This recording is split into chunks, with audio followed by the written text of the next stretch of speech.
All right, so we're going to get started. Thank you, everyone, for joining us. We have a really great presentation today. We have Kaylee Taylor, who will be presenting. Kaylee Taylor is a co-founder of an organization called Student Energy, which she's going to tell us about. Really neat organization that's interested in creating the next generation of leaders who are going to transition us towards a more sustainable energy future. Kaylee is actually in the process of transitioning from the executive director to a member of the board, and in a couple of weeks they're going to be having a really amazing conference that they'll be running, and I'm sure we'll hear a bit more about that. And Kaylee will also be telling us a little bit about their global energy literacy platform, which recently launched, and some unique functionality of this platform. And I would also just like to say she's got a great perspective on energy. She has a really wonderful TED Talk. If you haven't seen that, you might want to check it out. And I think that Kaylee's got a really good handle on the energy sector and approaches it from a pretty unique way, looking at it from both the environmental and the business side, which is obviously something we have to do moving forward. We can't see these two things as in opposition, but how do they work together? So without any further ado, I'm going to turn it over to Kaylee, and she will give us a bit of an overview of things and then run us through the Take it away, Kaylee. Awesome. Thanks so much, Jason. I had a bit of a lag there with Jason, but can everyone hear me? Good? Okay, perfect.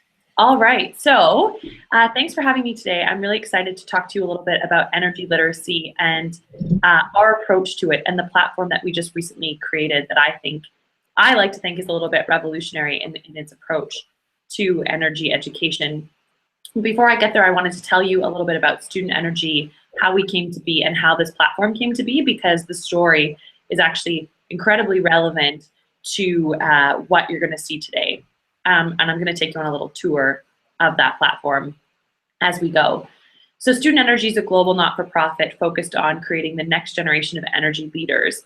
And part of that, or a very big part of that, is education, is knowledge, is helping people to understand the energy system. To understand where Student Energy came from, it's important to know that we were all students when we started it. So it came about as an idea and an answer to a problem that was we all wanted to participate in the energy sector, but we didn't find that there were necessarily the proper channels to really explore when you're just starting your career. You know, asking tough questions of your boss about energy and sustainability can be a politically sensitive move when you're 22 and starting your first job in the sector.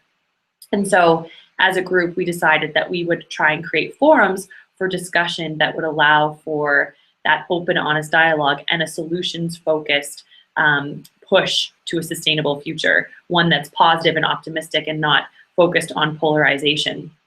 And so it started as a conference, Student Energy originally, where we brought students together from all over the world to learn, debate, discuss the future of energy. And after that, it grew into what I like to consider a movement of young people in over 90 countries.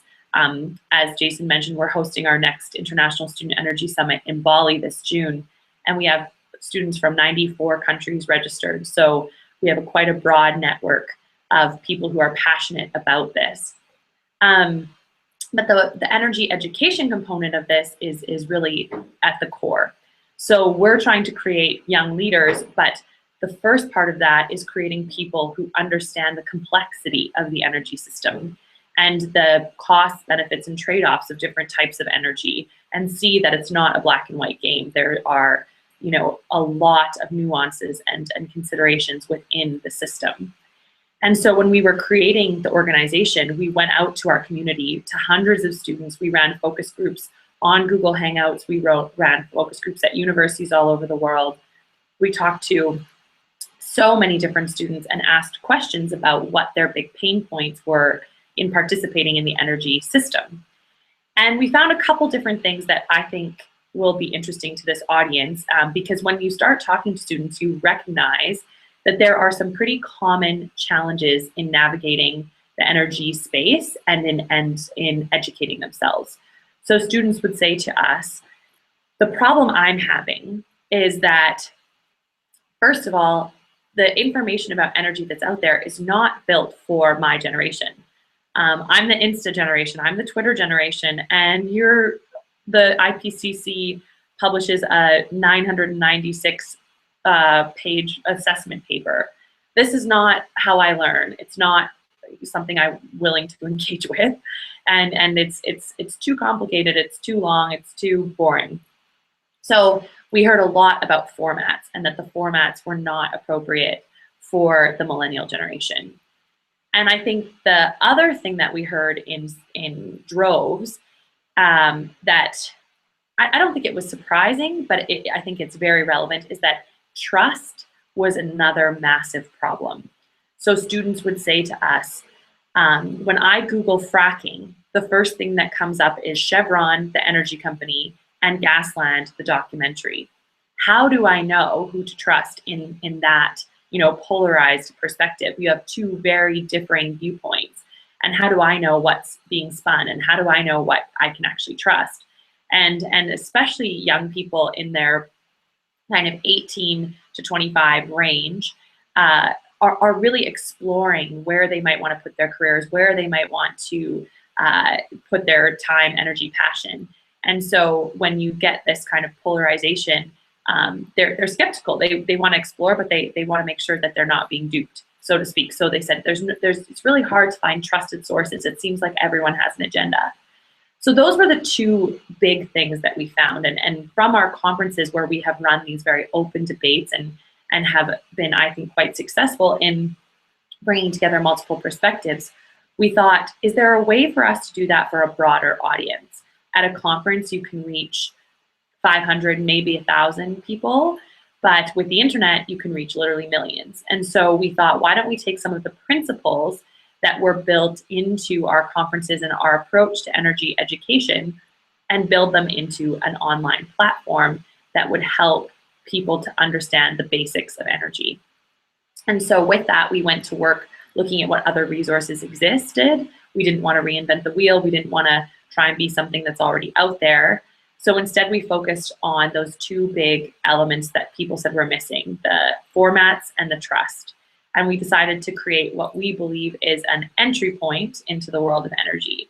So we're not trying to be an expert in anything. We're not trying to create new information. We're a curator of information that already exists, and we're putting it in formats and giving it the trust that people need to be able to believe that it's something they can bank on. So I think with that, the easiest way now is to show you the elements that we've built into the system to make it address those kind of key issues. So now you're not going to see me. I'm going to share my screen and give you a little tour of our knowledge platform. So I'm just going to, Jason, you can see that, right? Perfect. Okay. Okay. So let's get started. So this platform was built with the intention of being used by multiple different user cases. So the idea that some people might like to learn about energy in different ways, and we wanted to facilitate as many different learning styles as possible. So I think where I'll start is just by saying that it's supposed to be clean and functional and have multiple components that people who are interested in the space can interact with. So on the homepage here, you have some of the most popular topics that are being talked about, different parts of the blog, and our Twitter.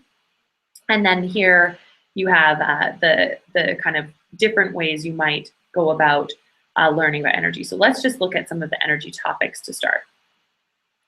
So here are a list of the topics that are on the site so far. It's going to grow and change over time, but we have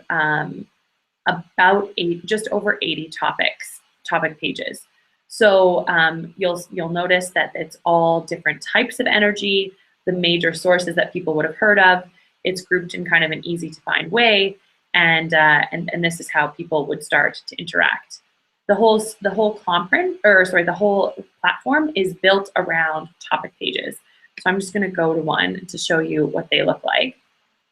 So a topic page is basically it's a wiki style. So the idea being that it is built around making the information really simple. We jokingly call it the Cole's Notes of Energy. So you don't want to read the full book. Here are the simple kind of pieces that you need to know. So I'll just mention how the content was curated. So students actually wrote the content for all these pages and researched it. So here in the wind section, you'll notice that it's very short. The point was to be less than 500 words. This was, again, to keep it brief. And we separate what we call definition and context. So the idea with all of the pages is that it gives people a sense of this is what it is, and this is how it matters to a global system, or this is the costs, benefits, and trade-offs of that type of energy. So I'm just going to explain a little bit about that structure. So for wind, for example, everyone knows what the wind is, but people might not know exactly how that energy is converted into electricity. So it explains that here. There's an electromagnetic generator. Down here, it talks about the costs, benefits, and trade-offs of wind. So the fact that wind is clean and renewable, has no direct emissions, and relatively low maintenance costs, but however, intermittency issues, the price tag has traditionally been higher, although that's decreasing, and then some of the issues around land use, noise, and bird disruption. So what I think is really important to take away here is that we don't try and hide anything from the audience. We want them to understand what people see as the pros of each energy source and what people see as the cons, and how those are potentially around trade-offs. So that's the write-up. I just want to note that there's nothing groundbreaking here. Like it's not as if when you read this, it's going to change your mind, especially if you understand energy well.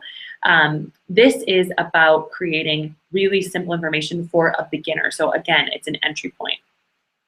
And you can read the student's profile who created this, and if he would have authored other topics, you could see that, which creates kind of that transparency that it's for students, by students, it can be trusted. I'm going to show in another page where we have reviewers. We're still collecting reviewers for the WIN page, so we don't have them yet. But the idea is that to create that trust, we have 1 to 3 topic advisors who are experts in the field who review the content and make sure that it's complete and accurate. So I'll show you that on a different page, but for now I'll just show you some of the other features of this. So you have the page that gives the basic information. Over here, these are the people that we suggest be followed on Twitter if you want to learn more about wind. And then you can see the feed of wind power tweets that are coming in. So it keeps it real time, keeps it to that millennial generation, and allows them to kind of follow in their own way who they might want to learn more from. Down here, and this is, I think, a really important part of the platform. So we've built these perspective spectrums, they're called, where people can put their perspective on the future of wind and how it will fit in the global supply mix or where it's going. And the reason for this, very simply, was to separate facts from opinions and to help people understand that there's a difference between a fact and an opinion. So someone can really simply write, I think wind power has a bright future, and why. But we'll just leave it there, and they can add it and tweet it out if they want. And then people can come and look at what they have to say, and you can view the perspectives all in a line. So that's our goal right now, is to increase engagement for all of these pages. In addition, we think it's really important that people can see moving forward or moving back. So wind is a form of renewable energy, so you can go back and learn more about renewables, or you can go forward and learn about electricity and how electricity is important. So that's the gist of the page, except for 2 really important parts. So I'm going to start with the dive deeper, but the idea is to collect resources from other organizations to post where students should go to learn more. Again, we're trying to be an entry point, not the expert. So this here allows us to link to the experts and let students go and learn more if this is the topic that they're interested in. And then importantly, we have built a ton, I think we've had 30 in this first iteration of the platform, of very simple videos. Now, I don't know if you're going to be able to hear this, but I'm just going to show you kind of like 30 Wind seconds. power. Wind, although it might not need explaining, is moving air caused by differences in atmospheric pressure. So I'll just show you that, but you get the idea of very clean, very easy to watch. You'll notice it's a minute and 46 seconds. So I'll show you here where it shows the generator. A turbine is a large structure with several spinning blades, usually 3. These blades are connected to an electromagnetic generator. So you get the idea. The idea here is to keep this really simple, engaging. We've had over 8,000 views on these videos in the first week, so we're anticipating that these will be a big driving force of the platform. So that's how each page is structured, and I think that that's kind of at the core of the site, how it's built. But the feature that I am most excited about is the energy systems map, and this is kind of what ties it all together. So when we began building this platform, we were trying to create a table of contents, so to speak, and we were having a ton of challenge with that, because the problem with energy is so many things are interrelated and interconnected. And so just to list all the topics, as I showed you before in those lists, didn't seem adequate. You know, for example, drilling or hydraulic fracturing is used for both oil and gas, and so many different things go to create electricity. And so we brought together a group of experts, academics, industry, not-for-profits. We had this facilitated by the Pembina Institute, actually. And we did a big workshop where we talked about how we want people to get a bird's eye view of the energy system. And so this map is the output of that. So this is our table of contents, so to speak, but it's actually helping people to understand how we move through the energy system. So here you can see you get these paths that light up and allow people to kind of move through and see the different ways that things are connected. So the way that this map works is it moves through the energy system from source to use. So I'll just go through each individually. So for source, you have trying to help people to understand that these are the kind of raw components, and we have to convert those into usable forms of energy. So these aren't actually the forms of energy we use, they're the raw components. Many of these forms of energy require production to get them into a form where they can be converted. So that's where you see the production side of things. Of course, there's also transportation, particularly for the fossil fuel ones, that are important to get these energy sources to where they will be converted. Conversion refers to the different technologies that convert energy into one of the usable forms. And there's actually quite a few forms of energy that we use for end services. So you're looking at liquid fuels, electricity, and then biochar as a fertilizer. But ultimately, you're looking at forms. And this map is going to grow and change over time. But you can kind of see electricity is connected on a lot of different planes because so many things go to make electricity, whereas the biofuels or refined products are a little bit smaller. And that's something that we're trying to help people to understand, the difference between finding a replacement for oil versus finding a replacement for coal. They're very different, just given the product or the form of energy that they make. We have some things around distribution and how distribution occurs for electricity and fuels. And then this is, I think, an important part, and what we really wanted to focus on is that ultimately energy is a human piece of the puzzle. It's about these things that we as human beings actually want. And it's not necessarily about this big messy system. It's about these things that we strive for as society and create a high quality of life for us. So from this map, you can click and essentially read the basics and then go to the page and read more. So I'm actually going to go to the electricity storage page down here. And show you here where another version of the page. So these, like I said, these are for all the different pages, and here you'll see this is who reviewed this page. So that was that component that I was mentioning before, that this is an expert in energy storage from MIT. So he reviewed that page. Beyond that, the only other thing I really wanted to show you outside of the map and the individual topic pages is the blog. So Student Energy has always had quite a successful blog where students contribute their thoughts on the future of energy. So we now have this blog here where students anyone can submit a post, talk more in depth about the issues that matter to them, and have it as a forum for the youth voice on energy. So this blog post here is about us launching this platform at the sustainable. You get the idea, is that this blog is linked throughout the site and is supposed to be the students' lens on the world of energy, or students' a platform to talk about these issues that matter to them. So with that, I think I'm going to come back on here, and all of you can go to studentenergy.org.com, whatever works for you, and check it out. And I'm just going to turn the screen share off. Oh, there I am. I'm back. And then we can open it up for discussion and questions. And I realize that's quite a bit, but yeah, I'd love to open this into more of a discussion.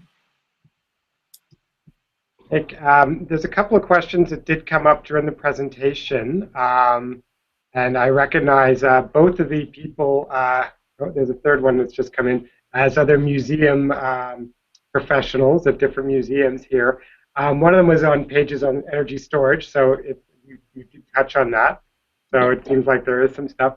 And one of them was also, how did you get your videos? How did you promote the videos to get such great viewership? When you mentioned 8,000 people in a week, that's great.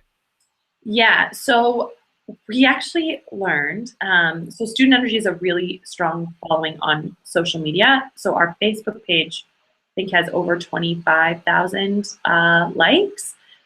So that's very much our generation, or the people that we reach. That's where we reach them. And so the vast majority of those actually came from embedding the videos into Facebook, which is something that I don't think people often do. So when you take a YouTube link and you copy it into Facebook, that's, I guess, good. But Facebook actually has started where you can embed directly on their pages, and then they play in line. So they'll play for people in their feeds as opposed to having to go to YouTube. So that increased our viewership immensely. I think it's like 10 to 1 from YouTube and then on Facebook. So I guess it's where we reach our community, but it's been really good for viewership. Well, that's actually great to know, because I know a lot of us who are doing energy education, we have social media feeds, but I didn't know about that little trick that you could actually embed things right in. So thanks. That's great for me as well. If you open up the Q&A app, Kelly, you want me to kind of field it and just answer? Yeah, you'll see. Okay, I'll go down the list. So yeah, so I know you've seen the energy storage page. I'll just mention we do have a video on energy storage as well. There are some topic pages that don't yet have videos, and we're going to be developing them over time. But there is one on energy storage. It doesn't go in depth on individual technologies, but if you have information on that, please reach out. We'd be happy to add more. Or if you have resources for the dive deeper section. Do we have plans to develop this in other languages? Yes. This is a huge challenge that Student Energy has, given our very global audience. In our first week, we did have students from 98 countries on the site.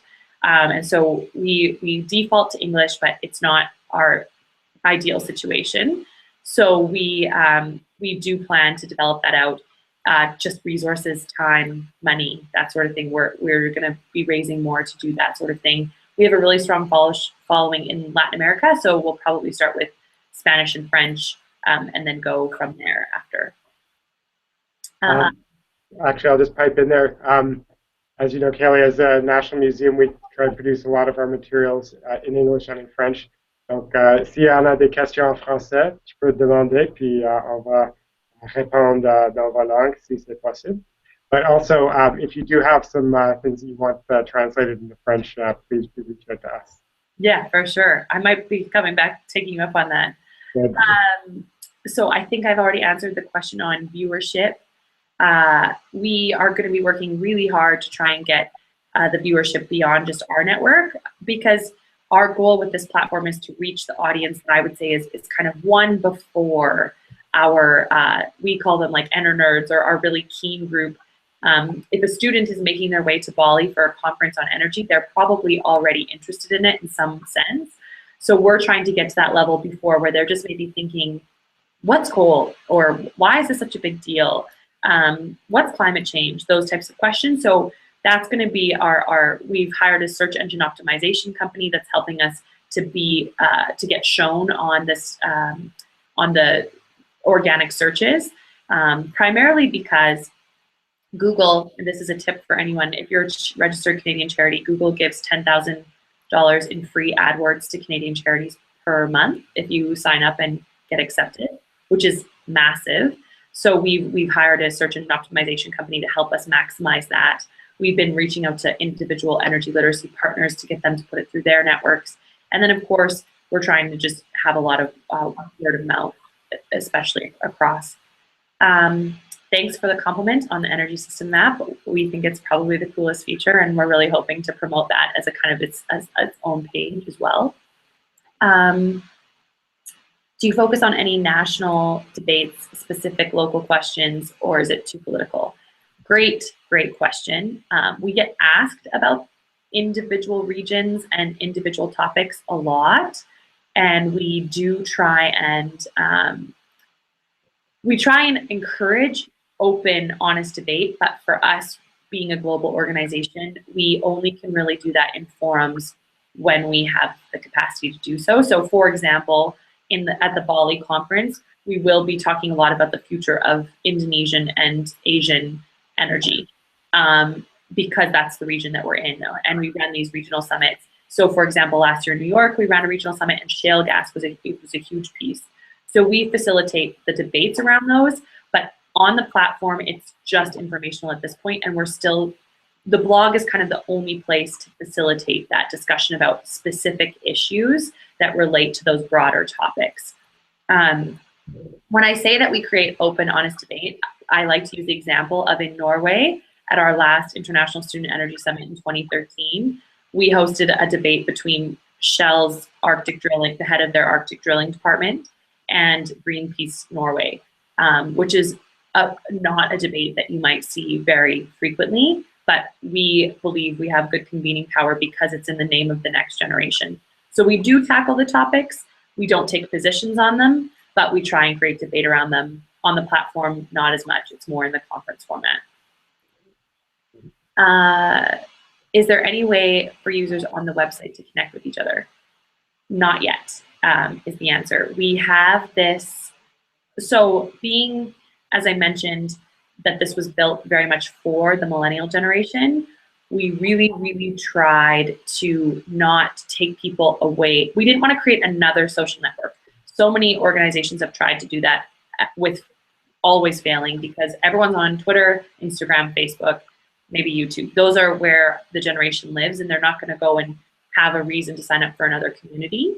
So we've tried to think about this really intelligently and find ways to integrate Facebook, for example, into the platform, or Twitter into the platform, as opposed to having it try and be something outside. So, for example, when you plot on the perspective spectrum, you can then tweet and see everyone else who's been talking about it.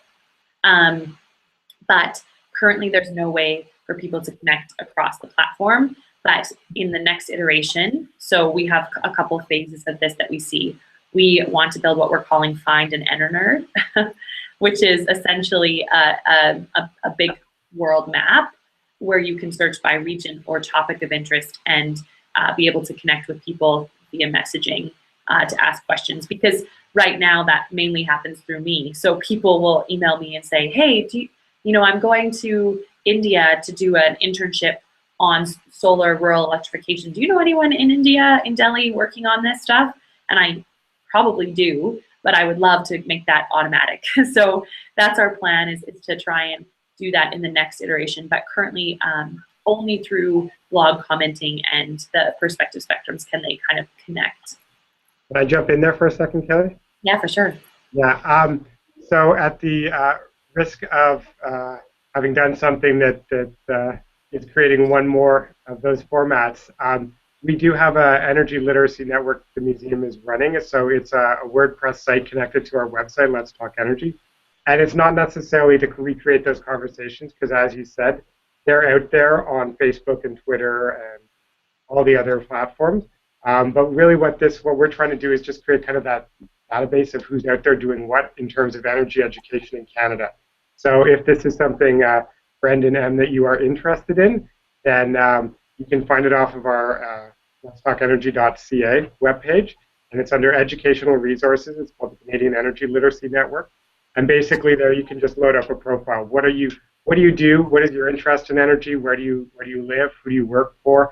And it's basically a way of trying to connect resources and people together, or people to people, but really with a Canadian context, so much narrower than what Student Energy will be doing in their iteration. So that may help you for now if you're just trying to look in the national as opposed to the international field. Will we be providing recordings on the webpage? Yes. Unfortunately, the times are, so we have a live stream is what I'm trying to say. So our conference is called the International Student Energy Summit. It runs every 2 years and moves around the world. The way that it's run is it's actually fully planned and organized by students. So the students do a bid where they ask, like essentially create a package and say, we want to host this, and then we choose. So it's like the Olympics of energy, kind of our joke. So it moves around the world. So this team in Bali has created this summit. Our last one was in Norway. In terms of the proceedings and the conference itself, we absolutely live stream everything. And so you can get that on the Student Energy page. Actually, I'll just mention on the homepage, you'll see the logo for the International Student Energy Summit. When the summit is on, that will turn into a link to the live stream, so you'll be able to watch it live. The only problem is it's 13 hours difference. So it kind of is a flip. When they have something going on at 8 a.m. when the conference is kicking off, that's like 9 p.m. here. So there's, but they will be posted after for viewing as well. And you can actually go on and watch our, if you go to the 2013, so ISES2013.com, you can watch the proceedings from Norway. So we do keep all the proceedings from different conferences online. Any other questions? I had another question. So in terms of, you were talking about being that trusted source, but also that neutral ground. Do you find that there's any difficulty in maintaining that position, or that you have any struggle to maintain that trust with your viewership at all? Yeah, yeah, for sure.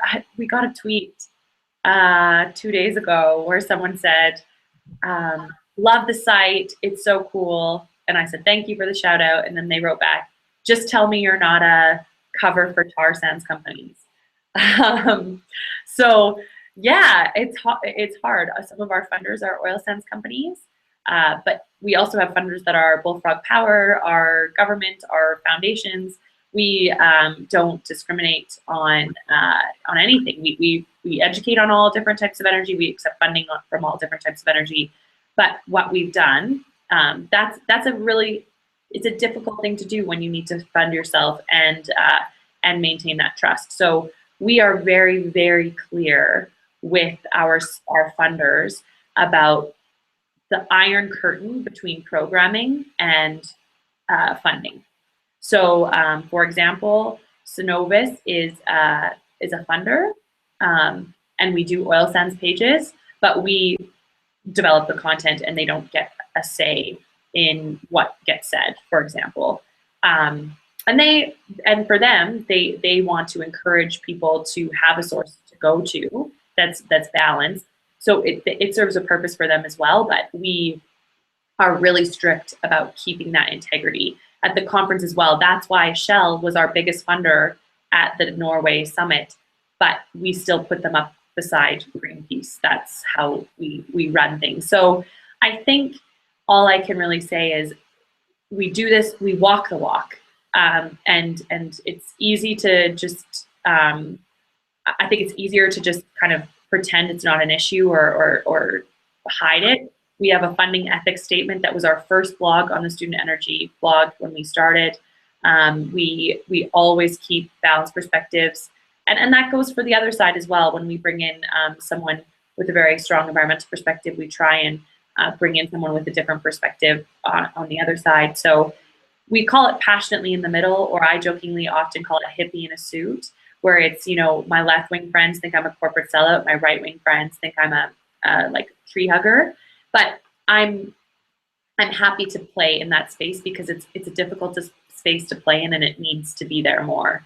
So it might not be necessarily as sexy as being like one side or the other, but we think it's necessary. So our activities are funded specifically. You can look at our partners page. It lists all our funders.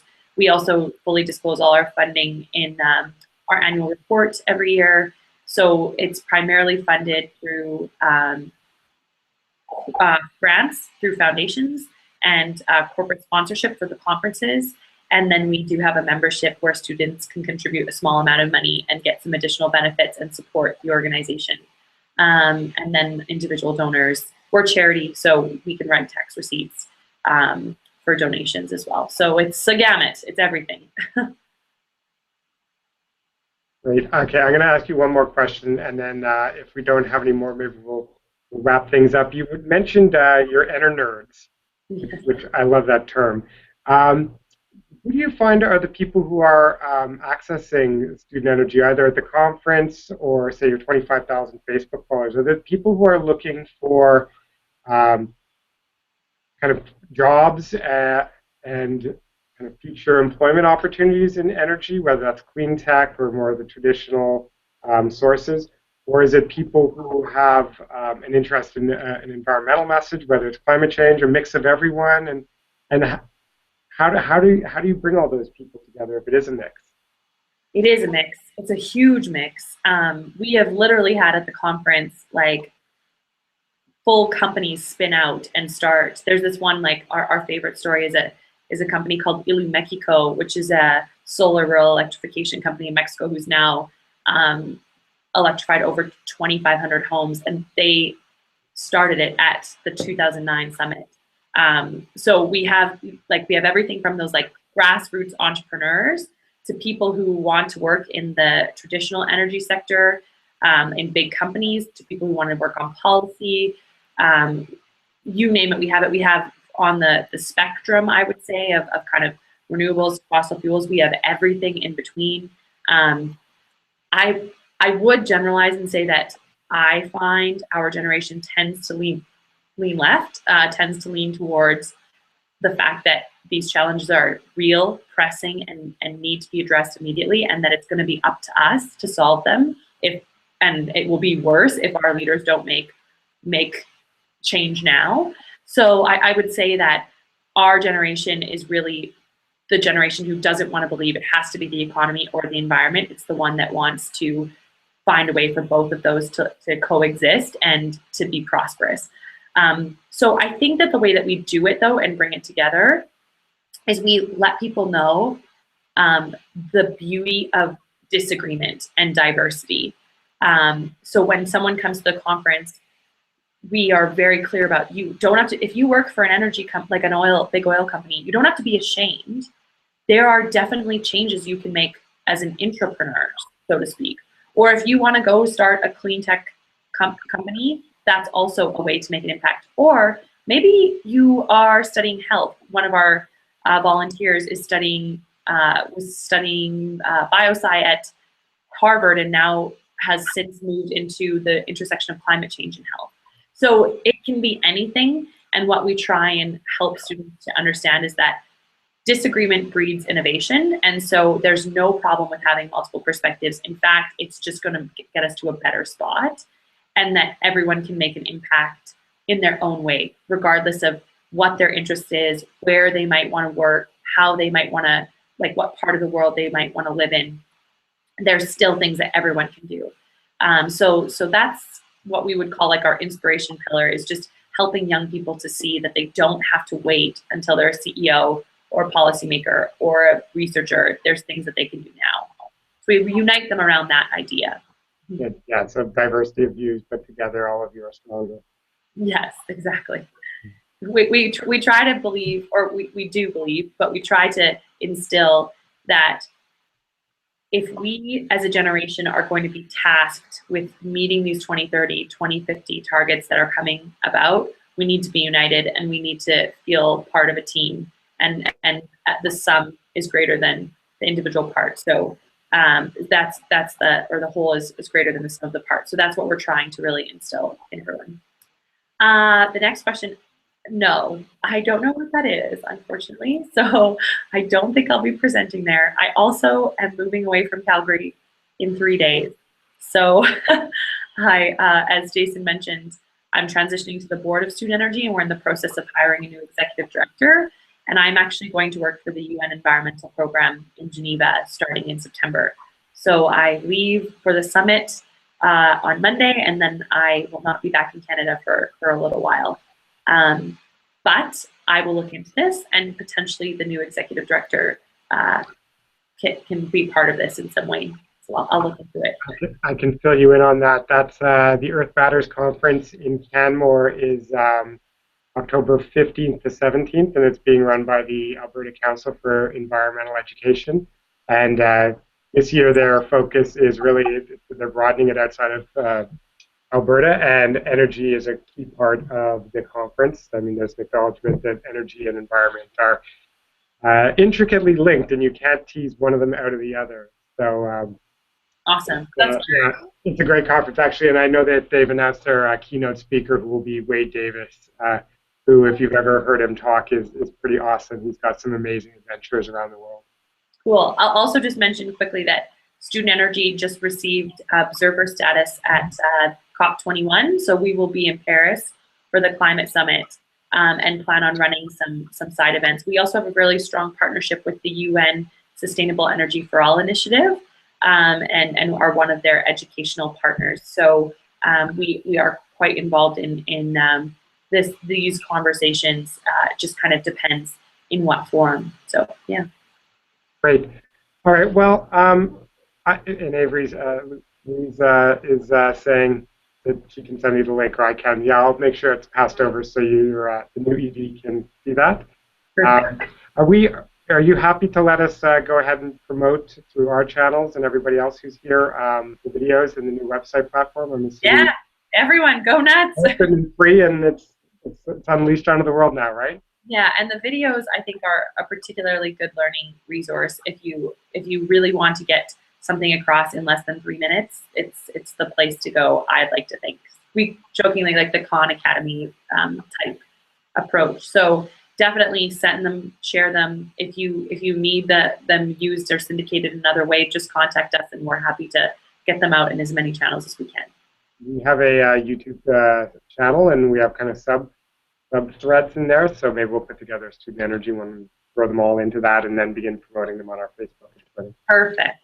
Sounds great. All right. Well, thank you very much, Kayla. That was awesome. I'm really excited to go and explore your, especially the table of contents. That looks so cool. I'm really excited to see how that works. And thanks for explaining all of this, and best of luck with Valley. It's going to be fabulous. Yeah. 94 countries is an amazing number. I mean, you got a significant chunk of the world will be there and representing. So congratulations on that. Thanks. Yeah, and for everyone, we'll be doing our next Hangout June 25th. That's the last Thursday of June. We're going to be talking with somebody from the Canadian Hydro Association. They're going to be talking to us about views on hydropower. Canadians are notoriously optimistic about hydro, which is great because it is a renewable source, but of course it doesn't come without certain considerations, building big reservoirs and water level fluctuations and different habitat changes. So we're going to find out what Canadians think about that, and also with the summer coming, this is the time when we actually have the most electricity use in Canada for the most part, with all of our air conditioning that runs. So it'll be kind of a neat time to be talking about how we generate a lot of our electricity here and what people think about that. So thank you. Thanks. Take care, everyone.